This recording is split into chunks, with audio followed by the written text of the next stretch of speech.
Hello, and welcome back to Acorn Hobbies. My name is Camden, and I am stoked to bring you the first deck tech of Twilight of the Republic here on this channel. Once again, we're going with the leader that I pulled a showcase for, though thankfully I'm more excited about this one than I even was for Bosk. This is Yoda, and he is awesome. We're not going to wait any longer. We're going to jump right on in. I think that this deck has the potential to be a strong metagame contender. I have already been blown away by its results, and I think that Yoda stacking the deck is just an awesome deck. It's too cool to be able to have so much control over what is in your hand. You are curating your hand and your deck so perfectly, and I think this deck makes a really good use of all of the tools. Now, you might be wondering, you're looking at this thing and you're thinking, wait, why green and not yellow? So you can do even more cheating with stuff like now there's two of them. I think that the green package adds so much more to the deck than the yellow package does. Though there are good cards in yellow, I think that green really gives it that like control mid-range hybrid deck that you really want to be playing here in this meta. So, without further ado, let's jump right on it. This is the deck. All 50 cards with a 10-card sideboard. I think that this is a really strong set of cards. I've done some testing. I've moved some stuff around. I think this is about where you want everything, though certainly different metas may want different things. If you're facing a bunch of Ray Tarkin towns and they're constantly pillaging you, maybe you want a little bit more protection and draw in terms of refilling your hand because you're not dealing with as many board threats. Or maybe if you're super duper rush aggro, maybe you bring in some of these, like a Fell the Dragon or a Vigilance or something like that to just try and stabilize even more. I think this deck has a lot of great options though, and I'm going to go over some of the different packages that really bring this deck together. I think it's got some really neat play lines that I didn't typically think would be what I would want to do with a Star Wars Unlimited deck.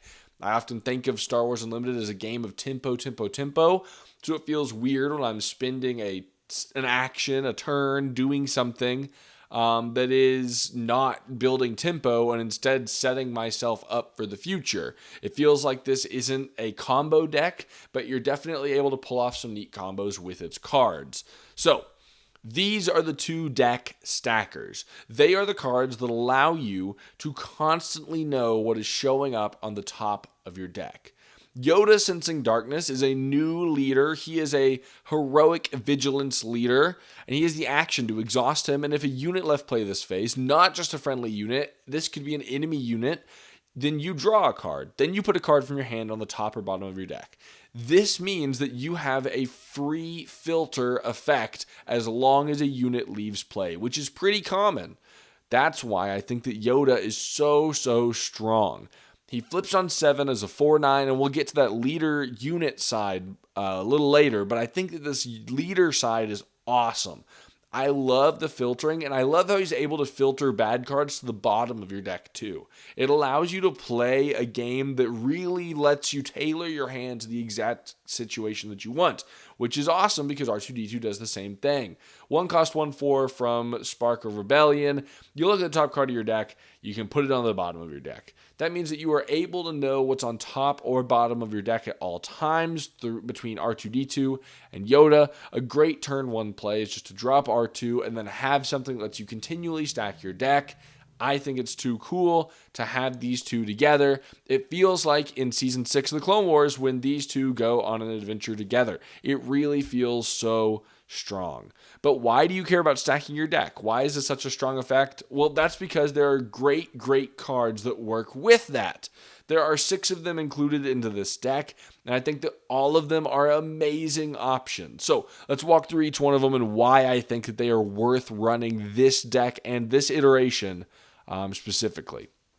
So Yoda, on his leader unit side, lets you discard a card from the top of your deck, and then you can defeat an enemy non-leader unit that costs the same as or less than the discarded card.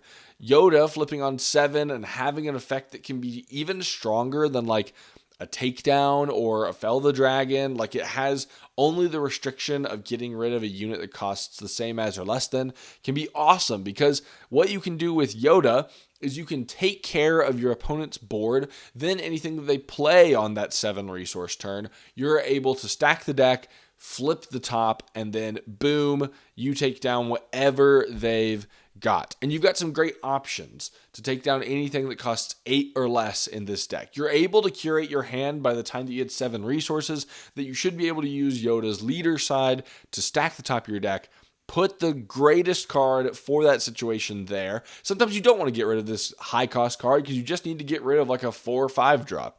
You don't need to be putting your reinforcement walkers and your home ones up there. You can just be putting like a Kanan, or you can be putting a Kiadi Mundi just on the top, just for the sake of getting rid of something that is a 4 or 5 cost card. Or if you really need to, you can put something big on there and then just wait and then flip Yoda whenever you need to. He's also a 4/9 Restore 2. Great card. I think it's awesome. Foresight is obviously made for Yoda. The attached unit, it's an upgrade, and the attached unit gains when the regroup phase starts. You name a card, then look at the top card of your deck. If it is the name card, you can reveal it and draw it. It basically turns you into a draw 3 with Yoda. Now, I only have 2 on here because I think that it's tough to include a third one in the deck, just because it can be a tough play to swing, though with it only being 1 cost and adding +2 health, it's nice to just be able to round out your curve sometimes with a Foresight. C3PO is the bread and butter, though. You are able to almost always get a correct hit with 3PO. He's a 2-cost 1 force. He's a great turn 1 play, and you can just call out 3. 3 is the most common cost of the cards in this deck. You can just call out 3, maybe get an extra card, maybe get a turn 2 play. But most of the time, you're getting 3PO out there. That way, then when you drop your Echo-based Defender or something like that, you can then make sure that you have a draw with 3PO from Yoda's leader side. Queel is the same way. You're able to stack the top of your deck to be a green card, and that lets you then, when he attacks, discard it and draw it. It becomes a constant upside. I think that Queel is incredible, and this deck feels like one of the first ones that I've been able to use that's not like a monocolor blue deck to really make use of him. You're My Only Hope, though, is another great option, and this reminds me of the classic Casino Han days from when the game dropped. This card is amazing, and it becomes a copy of, now there are 2 of them, so often. I love being able to constantly play You're My Only Hope and get a 5-cost card on turn 2, or even better, on turn 3, get like an Obi-Wan, or turn 4, get a Luke. You're able to do some amazing, amazing things with You're My Only Hope. I think it is absolutely too cool. This card is great. It also means that you are like always able to play it from your hand and not have to worry about hitting something that costs less than, because you're constantly able to stack the top of your deck. And then finally, Reinforcement Walker. And this seems like it's just a generally good pick, and it is, but it's even better with Yoda because you're never going to feel like you have to make that tough decision. Do I discard it? Do I draw it? Do I discard it? Do I draw it? You will almost always know with Yoda and the Reinforcement Walker what is on the top of your deck. Therefore, you're able to decide, okay, well, this card is great in an aggro matchup, and I don't really need that, but I need to, wait a little bit longer against control. I need to heal up a little bit before they start to just, absolutely wreck me with their Avenger or whatever. I just need to throw something on the top of the deck that I don't mind getting rid of because I don't need it in this matchup, but I do need that extra health. You don't want to be losing, like a Luke Skywalker or a Home 1, when those cards can help really bring the game to a close, but you just drew them off the top of your deck. That's why Yoda is so awesome, is that you're able to stack it with whatever you need. These payoffs are incredible, and the reason that I think that Yoda Green works so well, even though Reinforcement Walker is the only card that is like truly just a green card, like all these other ones can be played in any Yoda deck, I think that the ability to run a Reinforcement Walker, to have a 6/9 body to cap off your curve that gets a bonus because of how you've been playing Yoda the whole game, I think that is too cool and totally worth playing green. The other reasons I think green is worth it is because of the Jedi Package. And you're thinking again, these cards are almost entirely blue. I could run these in any Yoda deck. And that's true, you could. But I think that General's Blade is the reason why you are happy to be playing the Jedi Package. How many games have I won by dropping a Ki-Adi-Mundi from You're My Only Hope, and then the following turn dropping a Foresight and a General's Blade? Suddenly, that is an 8-12. Yes, if I'm playing against blue, then maybe I get Fell the Dragon, but oftentimes my opponent can't deal with a unit that big that early. I think that General's Blade is better than Jedi Lightsaber. Even though Jedi Lightsaber is really, really strong, I think that General's Blade provides even more strength because you are dropping more units. You are constantly being rewarded for playing out more units. The great thing is that you've got great units that cost 2 or less. Queel, R2-D2, and C-3PO all provide extra value, or you can pay 1 for a Yoda or an Echo-based Defender or a Concord Dawn Interceptor. Like, you've got great options with General's Blade, or sometimes you just cheat out a Luke. Like, you've got Kanan, then suddenly Kanan attacks, and you're playing Luke on the 5 resource turn. Like, yeah, it's awesome. The greatest play that I've been able to pull off so far is the Ki-Adi-Mundi play with You're My Only Hope.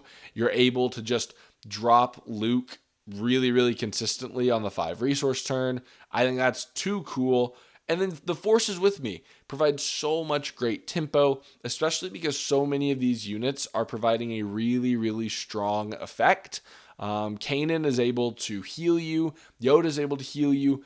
Obi-Wan protects you, and Luke heals you. And then Ki-Adi-Mundi's coordinate effect doesn't happen super duper often, but honestly, it happens more often than you'd think because he's a big body. You're able to protect big bodies using stuff like the Forces with Me to provide tempo swings by constantly hitting into your opponent's units with favorable trades.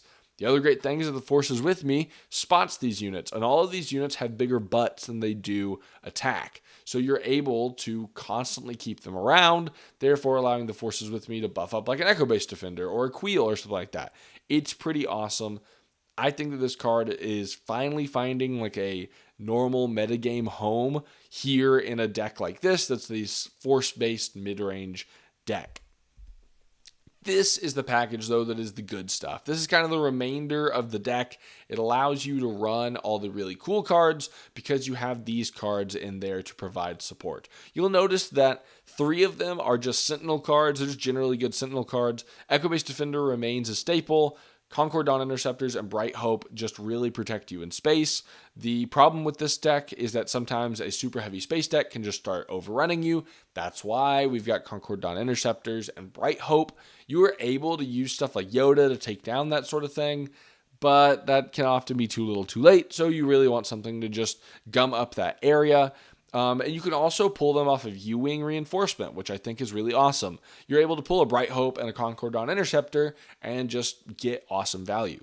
Bright Hope also allows you to draw a card, and because you can stack the top of your deck, you can make it so you're like getting a net positive from Yoda's ability and not just sifting through cards.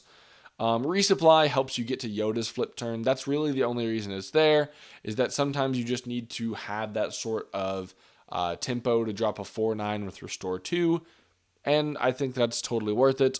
You don't mind losing a little early game tempo because you can pull off some really big, crazy plays with Yoda's ability, so I think that's perfectly fine. Then Home 1, it provides recursion and healing. It's also a big space body. I think that Home 1 is a home run in this deck because it's also an 8-cost card. That allows you to take down anything on the flip turn of Yoda, even if you're playing like a Han 2 blue or green deck where he's able to drop an 8-cost on that 7 flip turn. That can happen, and you're able to deal with it with Home 1 or Reinforcement Walker being discarded from Yoda's ability. You're going to see those cards by that time, and I totally think that it is worth it to have a couple of them in the deck. Also, it's good to have recursion. Home 1 can allow you to drop an Echo-based Defender or a Yoda for free, and that feels pretty strong to be able to drop something that provides a lot of value. This is the sideboard, though. These are the 10 cards that I've chosen to really round out the other matchups, and I'll explain which matchups each of these go into, because I think that they all serve a different purpose. Foresight and Tech are there for the control matchups. These are both there to provide extra value. If you're playing a really grindy game, you're going to want to have extra cards in hand. You're going to want to have extra cards to play. Just that way, then, if they keep removing your stuff, you're able to keep dealing with it. I also think that it just allows you to have a really explosive early game, and that can sometimes be the way to go against these control decks, is just to have something that is a little bit more early game focused. Having a foresight onto an R2D2 or a C3PO can be what you need just to start dealing with little tiny like token units or something like that. If you're playing into like a Dooku or a Newt that is constantly wanting to drop 1/1s, foresight just allows you to take 2 more of those out, and tech doesn't really need like high power to deal with any of those things, so they just become good units in that case, and you want extra value. General's Blade and Obi-Wan Kenobi are there against mid-range decks. They are there that way then you can round out your mid game into your late game a lot better. General's Blade and Obi-Wan are both really strong drops, so you want to be able to put those out on your units early, the General's Blade, and then Obi-Wan to be able to buff up your other Force units early. That way then you're able to get a lot of value out of the trades that you're making. And then finally, Takedown and Redemption are for the aggro decks. You want to be able to take down their units. You want to be able to heal up when it hits the late game. You don't want them to throw some sort of, For a Cause I Believe In or Sabine leader like ping. You don't want either of those things to ruin your day. Redemption lets you do that. Takedown lets you get rid of Sabine the turn she flips. I think that's totally worth it. In a Boba-free meta, I think that all 6 of these options fit really well because you're not having to deal with such a strong flip turn on the 5 resource turn. That was a lot of why it works to have the Forces With Me in your deck, is because you're able to turn a Ki-Adi-Mundi from You're My Only Hope into something that can kill Boba when he flips. And that's really scary. It's often something that your opponent doesn't expect either. A 5/7 being able to attack and take down a 4/7 because of those extra experiences and not taking any damage from it because of the shield is awesome.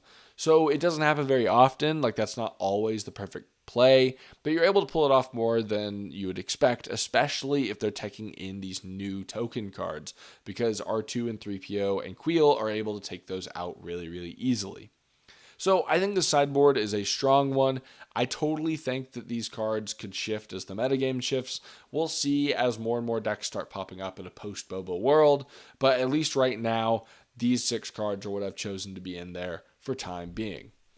This is the full deck again, though. I want to just take a quick look and note what your turn 1, turn 2, and turn 3 plays are, because those are the turns that are really, really important. From there, the deck can really start to pilot itself, because you're just dropping bomb after bomb after bomb and dealing with what they drop by dropping even bigger bombs. So R2, 3PO, and Queel are your turn 1 plays. You got 9 of them. It's a little bit low, especially not having any turn 1 space plays, but I think that's okay because Yoda's also okay not having any turn 1 play if for some reason you just absolutely throw away your hand.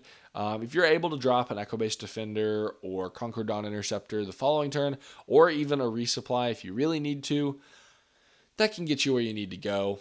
I think that resupply on turn 2 into Ki-Adi-Mundi on turn 3 then allows you to get a 7/9 Forces With Me target the following turn is really, really strong. I think that if we start seeing Jango Fett in place of Boba Fett, you'll want to keep doing stuff like that because 7 health is a lot to deal with.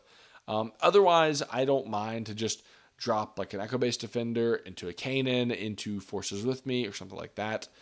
I really like General's Blade on a Yoda because that becomes a 5/7, and that is a really, really strong breakpoint. 5 power is a strong breakpoint in this game because 5 health is a strong breakpoint in this game. So if you're able to deal with that and they're just running like a tempo deck, Yoda can threaten a Sabine on that turn, and he's discounting your units from there.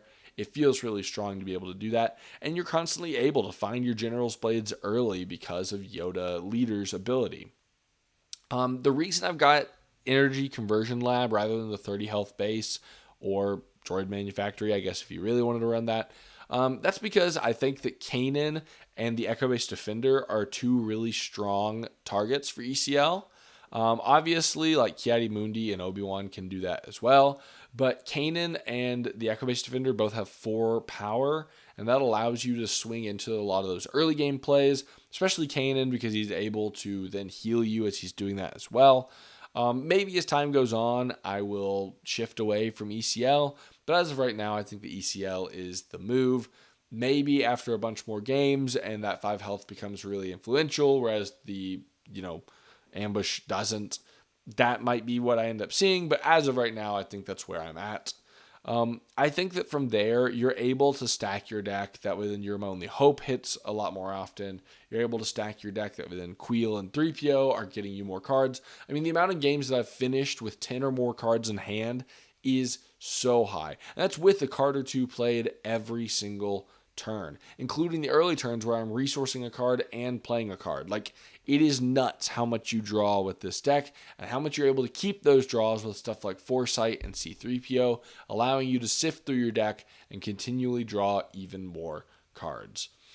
So even though that those are some really, really strong plays, there are a few cards that didn't make the cut. And I think that they're right there on the verge of being in this deck and maybe could end up there with a little bit more tweaking. I think that the reason that they're not in this deck is because this one is trying to close out the game earlier rather than later. And some of these cards like try and do that a little bit more, but sacrifice some of the survivability, or they try and play a late game. So let's look at the maybe board. These are 6 cards that I think could end up in your deck to provide some really, really, really strong options depending on the meta. Hello There and I Have the High Ground are really strong anti-aggro cards. Hello There being something that can just drop a unit that was played. It feels pretty cool. The problem is that becomes really, really restrictive, and you don't mind paying an extra one for takedown, but giving a unit -4 power is really, really nice. This is really good even against leaders because you're able to just kind of ruin a leader's flip turn because very few leaders have more than 4 power. So yeah, I like Hello There. I Have the High Ground is really good against Obi-Wan Kenobi Sentinel or an Echo-based Defender. Those are 2 really strong targets, though honestly, if your opponent is trying to attack into your Luke or something like that, I Have the High Ground is pretty great. There's a couple of cards that are for like the mid-range style, and that is Huyang and Aayla Secura. So I really think that Huyang's getting a little slept on. This is a really, really strong effect. A 2/4 body is a really good body to drop on 3, and you're giving out +2/+2 to your turn 1 drop. That makes Queel into like a 4/5. Like, that's Kanan levels of stats, and I think that's really, really awesome. It's also really awkward to remove because they're going to want to remove Queel or R2-D2 or 3PO or something like that. And instead, they're going to have to remove Huyang unless they want to just, tank all that extra damage. It basically adds 4 extra health to whatever you are buffing, which is pretty cool. I'm a big fan of that. Aayla Secura is the same way. It's a Jedi. It's a Force user.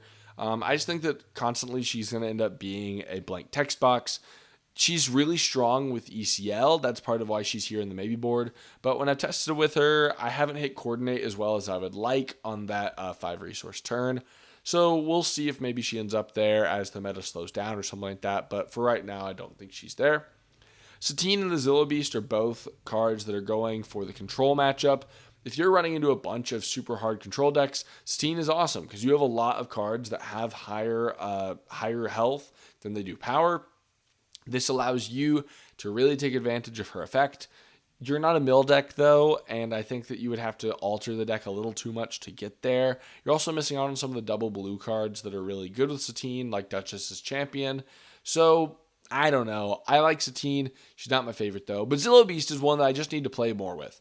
9 cost 10/10 is really, really strong, and I think that wind plate effect is probably strong enough to be worth it. You're also able to keep Zilla Beast around for a long, long time. There's no, run stuff into him, then hit him with a timely intervention card the next round, because that just is not the way that's going to work. It's obviously not as good at ending games as, Crate Dragon is, because that can just lock down the side of the board. But in blue, this feels pretty strong, and it's a 9-cost card that allows you to use Yoda as a removal for that Crate Dragon without having to pay anything. So that's another reason to maybe include it. I'm a fan of the Zillow Beast. I just need to figure out exactly where it fits. So right now it's not there. But yeah, I think that this is a strong set of cards that are just not quite there for making it into this deck specifically. But yeah, I hope that you liked this deck. I hope that you liked this whole little rundown of everything to do with Yoda. I'm super excited. I'm going to keep looking at the different colors that we can run with Yoda. I personally think that green is the strongest that I've played right now, but maybe I'll see some sort of cracked blue list or cracked yellow list that is just wild. The red list that I found just ends up being a hard control deck on the hero side, and that's good that hero finally has that option. But I think that there are better ways to play Yoda with a strong effect like his deck stacking one, which is what we see here with Yoda stacks the deck. So if you like this video, go ahead and comment down below, give it a thumbs up, and subscribe to the channel. It means a lot. I love making content for Star Wars Unlimited, and I think that set 3 is awesome. I am absolutely loving all the play testing that I've been able to do so far, checking out new decks, giving a bunch of new attention to all the new leaders and the new cards. It breathes a lot of life into some cards that we just had no clue what they were cooking with. And now here we see some awesome, awesome tools for some new leaders and archetypes. So I'm really, really excited to keep making more deck techs. If you like this, go ahead and check out the rest of the channel. You can check out some other videos all around. Bye.